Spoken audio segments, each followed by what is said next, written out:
You don't love red vintage motorcycles because they're practical. While new bikes hum silently at the push of a button, vintage machines demand you wake up with them. They rattle, they cough, they resist, and strangely, that resistance feels alive. If that hits something in you, then you already know this is exactly why you clicked. This isn't about speed or style, it's about psychology. And only true riders feel it. Imagine this. It's 6 a.m. Cold air bites your skin. You roll the bike out. The metal is stiff. You kick once, nothing.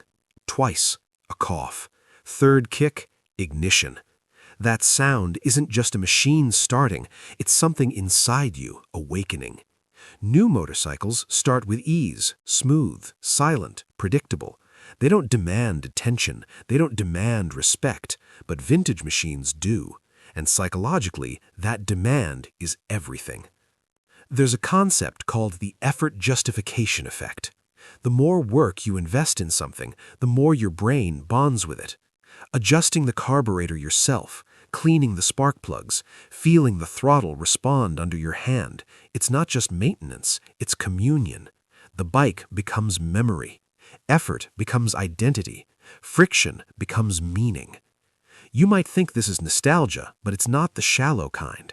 Real nostalgia anchors us. It connects us to continuity, to legacy. Perhaps your father rode one. Perhaps your grandfather did. Or maybe you never lived in that era at all, yet the pull is undeniable. Humans evolved in environments where tools were life. Weapons broke, fire went out, shelters crumbled. If you understood your tools, you survived. Your brain still craves tangible cause and effect. Vintage motorcycles give it back. When it sputters, you know why. When it roars, it's because of you. That's what psychologists call an internal locus of control, feeling that your actions shape outcomes. Modern life rarely gives you that. Emails pile up. Algorithms decide what you see. Systems run invisibly. But an old motorcycle? It listens, it responds, and you can trust it because you understand it. There's something almost rebellious in this love. Modern life eliminates friction. It smooths, automates, optimizes. But friction is where meaning lives. Humans evolved in challenge, problem solving, endurance, skill development. Remove challenge and part of the brain feels understimulated. Riding a vintage motorcycle reintroduces friction. The vibration shakes you. The engine coughs. The road demands awareness. You don't zone out. You lean in. Presence isn't optional. Many riders describe it as therapy. Not calm, not quiet, immersive. Biologically, controlled sensory intensity, vibration, wind, mechanical feedback engages the vagus nerve, which regulates emotional balance. Your nervous system loves a challenge you can master. Anxiety fades when you're fully present. Throttle, brake, balance, road, every movement matters. Yet the love for vintage bikes is complicated. They leak, they stall, they break, and that imperfection is part of the appeal. Humans bond through imperfection.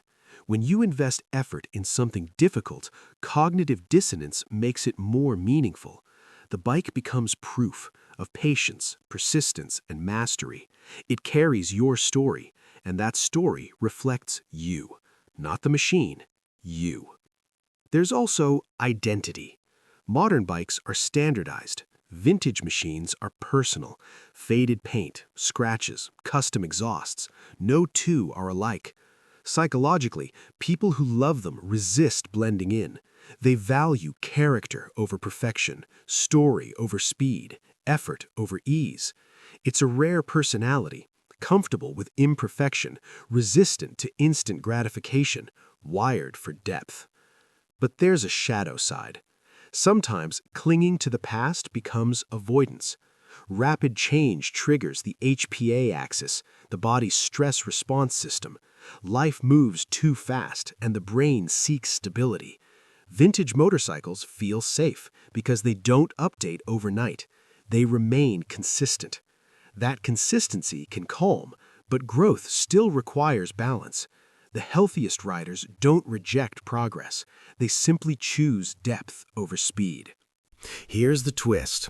Maybe loving vintage motorcycles doesn't mean you're stuck in the past.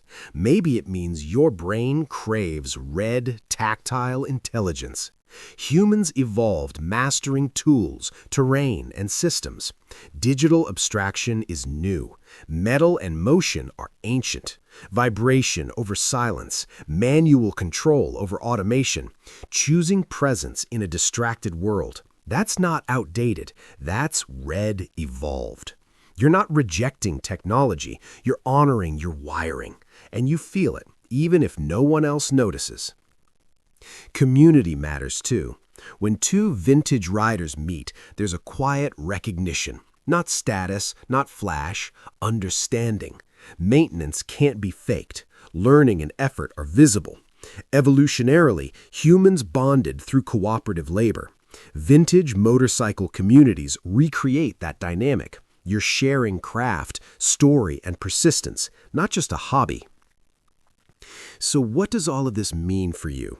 Your love isn't random. It reflects a personality drawn to authenticity, effort, mastery, and depth. You value story over speed, vibration over silence, presence over automation. But remember, don't let the bike define you entirely. Let it sharpen you. Let patience, skill, and presence ripple into your relationships, decisions, and daily life.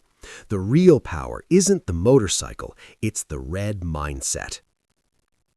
In the end, this isn't about chrome or horsepower.